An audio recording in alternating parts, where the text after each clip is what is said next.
Power एखादा भुंगा किंवा भ्रमर बसतो आणि तो हळुवारपणे त्यातला मध चापतो. भुंगा स्वतः मध खात नाही, पण त्याची चव घेत असेल हळुवारपणे असं आपण म्हणू. तसंच ज्ञानेश्वरी ही घाई गर्दीनं वाचायची गोष्ट नाहीये की ती 50 मिनिटातच वाचून संपवायचीच असा खाक्या इथे चालत नाही. समजा अगदी सुरुवातीची पहिलीच ओवी आहे, जय जय वो शुद्धे उदारे प्रसिद्धे अनवरत आनंदे वर्षतीये. असं सगळं वाचायचं ठरवलं या चालीवर तर 6 सहज वाचतील. पण आपण पटपट पटपट वाचून घेतो. मला नाही वाटत की तुम्हाला अर्थ पूर्ण कळला असेल, पण श्रावण महिन्यात हाच अध्याय असा हळुवारपणे तर वाचाल. रोज 10 ओव्याच वाचा, पण काय सांगितलं असेल त्या ओवीत हे तीच ओवी हळूहळू पुन्हा म्हणत राहिला तर उत्तर आपल्याला कळतं. कारण असं म्हटलंय, एक तरी ओवी अनुभवावी. हळूवार वाचलं तर अर्थ लक्षात येतो. आणि याच पुस्तकात कठीण शब्दाचे अर्थही दिलेले. मी तुमचा खूप वेळ घेत नाहीये. 3 प्रकारचे वाचक असतात. काही व्यासगडू असतात, म्हणजे फक्त ज्ञानी असतात, व्यासगडू. दुसरा प्रकार सांगितलंय की काही दासगडू असतात, म्हणजे अगदी भक्ती मार्गानं नुसतं वाचत राहतात, त्यातल्या अर्थाकडे लक्ष देत नाहीत. आणि तिसरे अभ्यासक हे ज्ञानगडू असतात. व्यासगडू, दासगडू आणि ज्ञानगडू. ज्ञानगडू जे असतात ते वाचन करतात, अर्थ लक्षात घेतात आणि तो ग्रंथ आपल्या आचरणात त्यातलं जे काय चांगलं असेल ते आणण्याचा प्रयत्न करतात. तुम्हाला जरी ज्ञानगडू आवडला तरी तो मार्ग फार कठीण आहे. बहुतेक जण दासगडू होऊ इच्छितात. भक्ती मार्ग म्हणून कोणताही ग्रंथ वाचायचा आणि वाचन झाल्यावर त्याचा प्रसाद अनेक जणांना द्यायचा, त्याला म्हणायचं दासगडू. या दासगडूंना या अध्यायात प्राधान्य दिलेलं आपल्याला दिसतं. 12वा अध्याय भक्ती ओवी. जी ओवी मी तुम्हाला म्हणून दाखवली पहिली ओवी, ती पुढच्या वर्षी गुरुपौर्णिमेला इथे 1 तास सांगेन. पहिली ओवी, जय जय शुद्धे उतारे प्रसिद्धे अनवरत आनंद वर्षतीये. ही आपल्या गुरुमाऊलींसाठी लिहिलेली ज्ञानेश्वरांची एक उत्तम ओवी मानली जाते. पण अध्याय वाचून झाल्यावर आम्हाला पटकन थोडासा भावार्थ सांगा असं सांगितल्यावर ती सांगता येणं शक्य नाही आणि आपल्याला इतका वेळ नाही. या अध्यायामध्ये अर्जुनाला लाभलेल्या भाग्याचा हेवा वाटावा असं सुंदर वर्णन यात केलेलं आहे.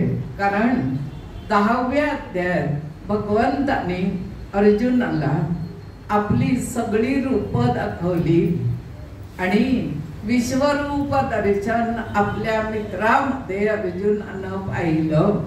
अगदी जवळची जी व्यक्ती असते तिचा मोठेपणा घरातल्यांना कळत नसतो.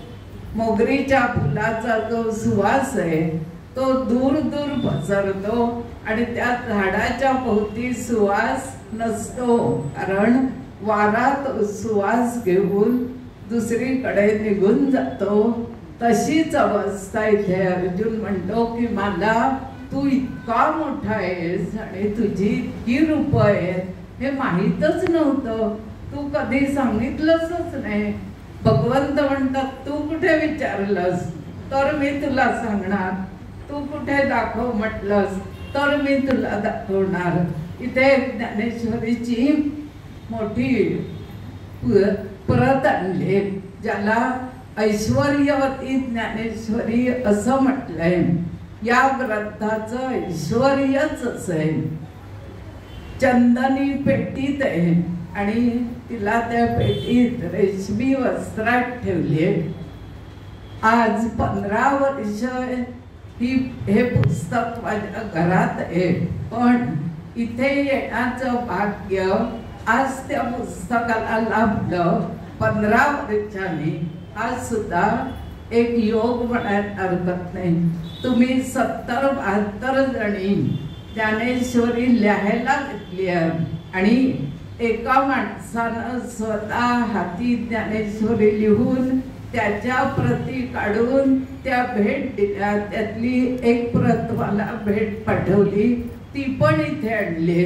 समजा तुम्हाला अशा पद्धतीनं लिहावं असं वाटत असेल तर तुम्ही तसंही लिहू शकता, पण काम करायचं ते उत्तम करायचं. एकदा कसंही लिहायचं आणि पूर्ण करायचं असं करू नका. अर्जुनाला असं वाटतंय की माझ्या मनातला हा भक्तिभाव जर नसता तर मला हे 10व्या अध्यायातलं विश्वरूप दर्शन घडलंच नसतं. खरंच आहे, मनात भक्ती नसेल तर काही घडत नाही. निसर्ग आणि ईश्वर याचं स्वरूप किती भव्य आहे, किती विराट आहे हे भगवंतांनी अर्जुनाला दाखवलं. आणि भगवंत म्हणतात की हे रूप तुला पुन्हा पुन्हा आठवायला हवं असेल तर तू योगी हो, इंद्रिय निग्रह कर. आपलं शरीर शुद्ध असल्याशिवाय योगाभ्यास कोणी करत नाही. भक्ती कोणीही करावी, भक्तीसाठी योगाभ्यास आवश्यक नाही, पण योगासाठी मात्र भक्ती आवश्यक आहे.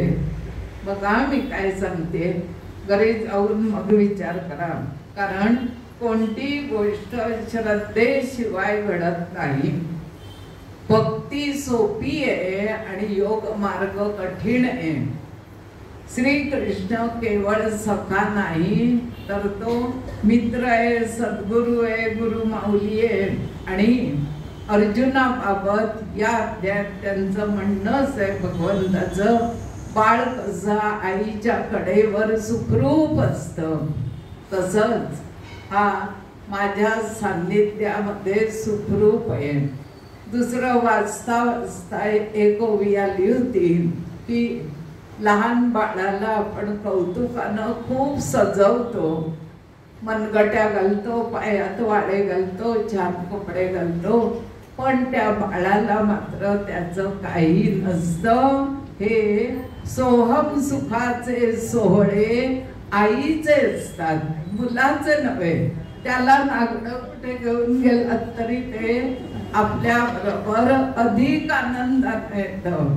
पण आपल्याला वाटतं की माझं बाळ आहे, त्याला नटून सजवून न्यायला हवं, म्हणून हे सुखाचे सोहळे आपण करतो मुलाचे. तसंच श्रीकृष्ण म्हणतायत की अर्जुना, मी तुला इतकं सगळं सांगण्याचा प्रयत्न करतोय आणि तू फक्त युद्धाच्याच गोष्टी करतोय, बाकीचं सुद्धा थोडा विचार कर.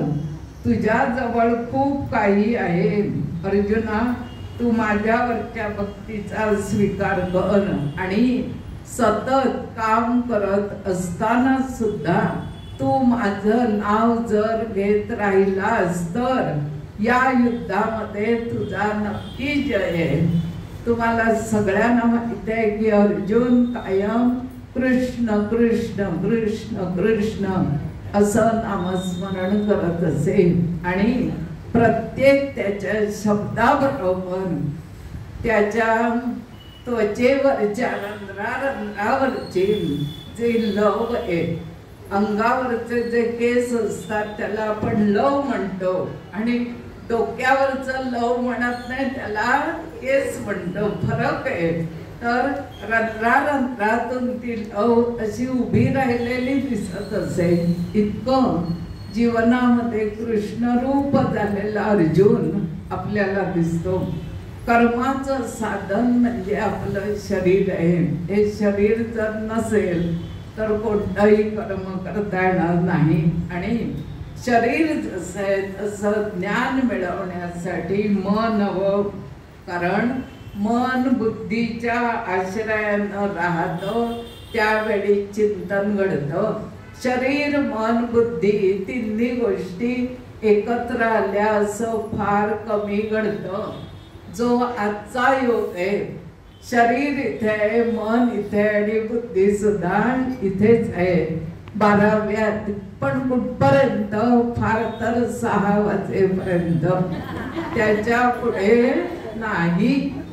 मग फक्त शरीर इथे असतं, मन कुठेतरी असतं आणि बुद्धी कुठेतरी असते. मग हे मन स्थिर होण्यासाठी भगवंताने म्हटलं तुम्ही कोणता तरी एखादा ग्रंथ नियमित वाचा, त्यामुळे मन स्थिर होईल. भजन, पूजन, मनन, चिंतन, प्राणायाम यानं मन स्थिर होत असतं. भजन सुद्धा मन स्थिर होण्याचा एक उत्तम मार्ग आहे असं सांगितलंय. पण भजनाच्या स्पर्धेमध्ये भाग घेणं हा उत्तम मार्ग नाही. आपलं आपण भगवंतासाठी भजन करायचं आणि ते चांगल्या प्रकारेच करायचं. मैत्रिणी आल्या नाहीत तरी गुरुवारी संध्याकाळी आपलं आपलं भजन तुम्ही करून बघा, किती छान वाटतं. एकट्यानंच करावं. 14 जणी मिळून मोठमोठ्यानं भजन करता, माईक नको.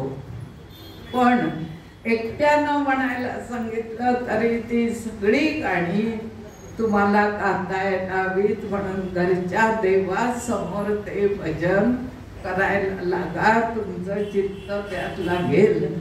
हातानं काम करत असताना या कर्मातून मला काय मिळेल याचा विचार आधीच करू नका. आनंदानं फक्त ते काम करा. जे काम तुम्ही आयुष्यात करणार त्याचा काही ना काही मोबदला मिळणारच. फक्त तो तुम्हाला हवाय त्याच वेळी मिळेल. तुम्ही मनात आणलं तितका मिळेल असं नाही. पण भगवंत तुम्हाला काहीतरी मोबदला देईल. कारण ही पृथ्वी सज्जनांना जवळ करते, तशीच दुर्जनांना जवळ करते. एखादी नदी आहे, ती वाघ सिंहाला पाणी प्यायला देते, हरणालाही पाणी प्यायला देते. आपण घरात सारखं म्हणतो हे झाकून ठेवायला, ते झाकून. अरे आपण जे आयुष्यभर पाणी पितो ते निसर्गाच्या सान्निध्यात तळ ते उघडच आहे. विहीर उघडी आहे, समुद्र उघडा. घरात आणल्यावर मग यात ठेवू का त्यात ठेवू, झाकून ठेवू, शिळं झालं ताजं झालं, हे विकल्प आपल्या मनात येतात. झाडाची फळं माकड खातं आणि पक्षी सुद्धा खातात, माणूस सुद्धा तीच फळं खातो. या भगवत रूपामध्ये तुम्ही तुमचा भक्त, सखा, वैरी सगळं सगळं त्यालाच माना. कधी भगवंताला शिव्या सुद्धा द्या. तुकाराम महाराजांची आवडी विठ्ठलाला शिव्या देत होती की हे काळ तोंड्या, तू माझ्या नवऱ्याला तुझ्या भजनी लावून तो माझ्याकडे दुर्लक्ष करतोय. पण भगवंतांना ही गोष्ट सुद्धा आवडत होती, कारण ती ज्या तळमळीनं ती सांगत होती ती तळमळ ही एका भक्ताची तळमळ आहे. अर्जुना, हा खरा योग आहे आणि हीच खरी भक्ती आहे. देव आणि भक्त याच्या नात्यामधला गोडवा बघायचा असेल तर 12वा अध्याय हळुवारपणे वाचला तर हा नात्याचा गोडवा तुम्हाला कळेल. यामधल्या भक्ताच्या प्रेमाला कोणतीही उपमा नाही. आणि हे वाचून त्याचं मनन चिंतन करणारे अभ्यासक जर असतील तर त्या अभ्यासकांना सुद्धा आनंद मिळतो. भक्तिभावाच्या कथा सांगताना मी या भक्तांना माझ्या मुकुटाचं स्थान देतो असं 12व्या अध्यायात एका ओवीत उल्लेख आलाय की भक्त हे माझा मुकुट आहे. जसं एखादा वक्ता बोलतोय तर ऐकणारे श्रोते हे त्या वक्त्याचे मुकुट आहेत. कारण तुम्ही पुण्यात नसाल तर आमच्या बडबडीला काही अर्थ उरत नाही. तसंच भक्त नसेल तर भगवंताचं काय होईल. आत्मानंदात रंगलेला भक्त विश्वात्मक रंगामध्ये रंगून जातो. हे या सगळ्या 12व्या अध्यायाचं वर्णन ऐकल्यावर अर्जुनाची देहाची आसक्ती संपली. देव आणि भक्त यांचं द्वैत घडलं. तू आणि मी आता वेगळा नाही. आणि अर्जुन भाववत्सल रूपामध्ये भगवंताला पाहू लागला. कृष्ण कृष्ण कृष्ण हे म्हणताना म्हणण्याची गती वाढली. आणि जय तिथे अर्जुन. अर्जुनाप्रमाणेच अर्जुनाचं एक नाव जय असं सुद्धा आहे. तर अर्जुना या युद्धभूमीवर तू उभा आहेस आणि जय तिथे अर्जुन तू सुद्धा नराचा नारायण होऊ शकतोस. हे 12व्या अध्यायात भगवंताने भक्ताला सांगितलं. या अध्यायामध्ये 5 सुंदर ओवी आहेत. त्यातली पहिली तुम्हाला सांगितली जय जय वसुदे. 12व्या अध्यायातली पहिली ओवी. दुसरी ओवी आहे 5वी ओवी. प्रत्यक्ष ज्योतीची ओवाळणी करीती मन पवनाची खेळणी आत्मसुखाची पाललणी लेवविती. ज्ञानेश्वर महाराज म्हणतात आपल्या छोट्या मुलांना खेळावं म्हणून आपण त्याला खूप खेळणी बाजारातून आणून देतो. पण झाडाची पानं, फिरता फिरता उचललेले दगड आणि खडे, समुद्र किनाऱ्यावरची वाळू ही खेळणी त्याला अधिक आवडतात. कुठेही काठी जरी मिळाली तरी मुलं उचलून आणतात की मी हे आणलं. त्या बालमुठीत त्यांना काहीतरी घरात आणायचंय. काय आणायचं ते मग बघू. पण आता जे सापडलं ते आणतात. ये मराठीयाची ये नगरी ब्रह्मविद्येचा सुकाळू करी घेणे देणे सुखची वरी तो देईगा जगा. 16वी ओवी आहे. देणं घेणं हे सुखाचं निदान असलं तरी काय द्यावं आणि काय घ्यावं याला मर्यादा आहे. ते मग कधीतरी आपण बघू. म्हणून ही प्रवृत्ती आणि निवृत्ती ये ओझी नेचे मती अखंड चित्तवृत्ती माझी आठाई. 121वी ओवी आपण वाचली की प्रवृत्ती आणि निवृत्ती. लहानपणापासून आपला ओढा प्रवृत्तीकडे असतो आणि एकदा का साठी आली की आपला ओढा निवृत्तीकडे जायला हवा.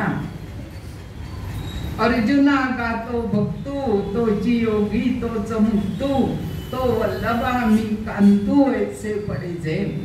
या अध्यायातलं एक सुंदर गोष्ट या ओबीमध्ये सामावलेली आहे. भक्त आणि भगवंत.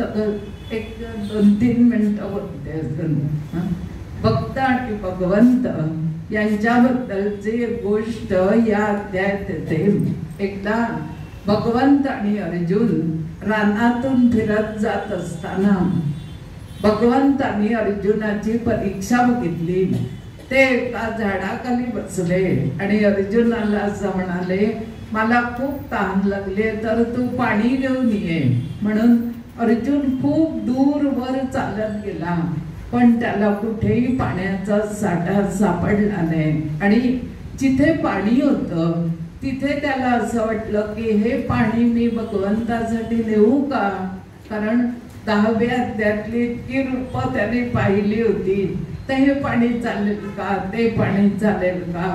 शेवटी एक पुष्करणी दिसली आणि त्यातलं पाणी त्याला खूप आवडलं. या पुष्करणीच्या आजूबाजूला सुंदर बाग होती आणि ही बाग बघण्याचा मोह अर्जुनाला आवरला नाही. या बागेत फिरत असताना अर्जुनाला असं वाटलं की इतकी सुंदर बाग आहे, तर माझ्यावर रुक्मिणी सुद्धा असती तर किती बरं झालं असतं. म्हणून त्याला एकदम बायकोची आठवण आली. सुभद्रा, रुक्मिणी नव्हे, मान काय होते सुभद्रा, तुम्ही इतक्या दलतीत झाला की कृष्णाची बायको अर्जुनाची केली तरी काही बोललात नाही. सुभद्रा आता बरोबर असती तर किती बरं झालं असतं. आणि त्या पुष्करिणी मधलं पाणी एका मातीच्या भांड्यामध्ये घेऊन अर्जुन उभा राहिला. एवढ्याच समोर सुभद्रा आली सुद्धा आणि हा तिला विचारतो की तुला कसं कळलं, मी जी इच्छा मनात केली आणि तू लगेच आलीस, हे कसं काय घडलं. ती मनात म्हणते की माझा भाऊ सुद्धा श्रीकृष्ण आहेच की, त्याने मला ते सांगितलं म्हणून मी इथे आले. आणि मग ती दोघं तिथे आजूबाजूला फिरली. कृष्णाला पाणी नेण्यासाठी उशीर होतोय हे बघून अर्जुन म्हणाला, आता हे पाणी मी त्याला नेऊन देतो आणि तू वाड्यावर परत जा. थोड्याच वेळात आम्ही दोघेही वाड्यावर येत आहोत. सुभद्रा निघून गेली. अर्जुन कृष्णासाठी पाणी घेऊन आला. कृष्ण झाडाखालीच बसलेला आहे आणि त्याच्या डाव्या हातामध्ये आत्ताच अर्जुनानं सुभद्रेला दिलेली अंगठी आहे. अंगठी कशासाठी दिली की मी मनात आणलं आणि बायको समोर उभी राहिली फार क्वचित असतं, तर दोघांच्या भेटीची आठवण म्हणून अर्जुनानं एक अंगठी सुभद्रेला दिली. ही पिवळ्या रंगाची अंगठी आहे, पुष्कराज आहे. आणि ही अंगठी डाव्या हातामध्ये घातलेला श्रीकृष्ण असा हात हलवत बसलेला आहे. अर्जुनानं पाणी आणून दिलं आणि मनात आलं की आता मी सुभद्रेला जी अंगठी दिली माझ्या हातातली, ती श्रीकृष्णाच्या हाती कशी आली. तरी तो म्हटला आता वाड्यावरच गेल्यावरच काय ते विचारू. पाणी पिऊन झालं. दोघे घरी आले. हस्तिनापूरला घरात आले आणि अर्जुनानं सुभद्रेला हाक मारली, सुभद्रा इकडे ये. तिच्या हातात ती अंगठी नव्हती. मी तुला अंगठी दिली ती कुठे गेली. ती म्हणली कधी आधी अंगठी दिलीये का तुम्ही. हे राज्य, हे वनवास आणि असल्या सगळ्या गोष्टी तुम्ही कधी मला अंगठी दिलीये का. ती रुसली आणि आत निघून गेली. मग त्याने भगवंतांना विचारलं, श्रीकृष्णा आता मी सुभद्राला दिली ती अंगठी तुझ्या हातात कशी. तूच तर सुभद्रा म्हणून आला नव्हतास. तर त्यांनी कबूल केलं की हो, मीच तुझ्यासाठी तुला थोडा आनंद मिळावा म्हणून सुभद्रेच्या रूपानं तुझ्याकडे आलो होतो. हा भक्त आणि भगवंत याच्यामधला एकीचा भाव आहे. आपण सुद्धा क्वचित एखाद्या गोष्टीची इच्छा करतो आणि कोणतरी संध्याकाळी तो पदार्थ खरंच आणून देतो. आज सोनचाफ्याची फुलं हवीत नाही, शुक्रवारचा हळदी कुंकू मिळाली, फुलं मिळाली.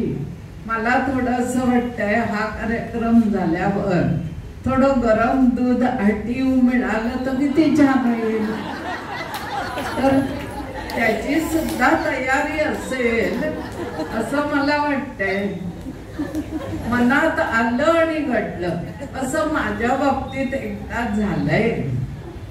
खूप प्रकारच्या साड्या होत्या, पण मला एक साडी बघून असं वाटलं की आपल्याला सुद्धा हिरव्या रंगाची साडी आणि त्याला केशरी काठ अशी मिळाली कुठेतरी मी घेईन असं मनात आलं. आणि खरंच मला एका कार्यक्रमात त्याच रंगाची त्याच काठाची साडी मिळाली. त्यावेळी मला या ओबीचा खरंच प्रत्यय आला की भक्त आणि भगवंत याच्यामधला जो दुवा असतो ना, तो दुवा सुद्धा जर बाजूला झाला तर हा भक्त भगवंत होऊ शकतो आणि भगवंत भक्तापर्यंत येऊ शकतो. याच अध्यायातली एक शेवटची छान उभी आहे. हे विश्वची माझे घर, ऐसी मती जयाची स्थिर, किंबहुना चराचर आपण झाला. ज्ञानेश्वरांच्या मनातला पूर्ण भाव हे अख्खं विश्व म्हणजेच माझं घर आहे असं त्यांना वाटलं. आणि त्यांनी शेवट मग पसायदान दिलं. हे पसायदान म्हणजे अत्युच्च कोटीचं, की मला काही नको, पण ही ज्ञानेश्वरी वाचणाऱ्या सगळ्या भक्तांना त्यांनी पसायदान मागितलं. आज 3 वर्षाच्या मुलांपासून वृद्धांपर्यंत सगळ्यांना पसायदान नक्की येत असतं. हे वर्ष ज्ञानेश्वरांचा जन्म होऊन 750वं वर्ष आहे. म्हणून आपण सुद्धा आज इथे फक्त 12वा अध्याय वाचण्याचा कार्यक्रम केला.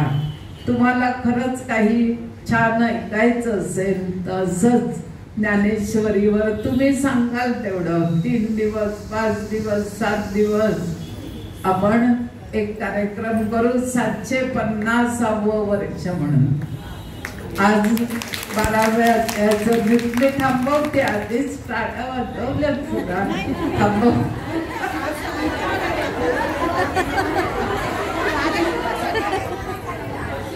कारण ज्ञानेश्वरी म्हटलं की किती बोलू आणि किती नको असं होऊन जातं. पण मला काहीतरी 10 मिनिटं तुम्ही याच्याबद्दल सांगा असं सांगितलं. कदाचित 10 मिनिटापेक्षा जास्त वेळ झाला असेल. मी थांबते. आजचा कार्यक्रम उत्तम झाला.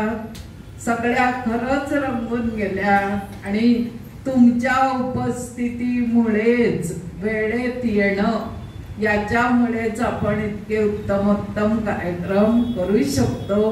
या सगळ्याच श्रेय तुम्हा भक्तांना आहे. धन्यवाद.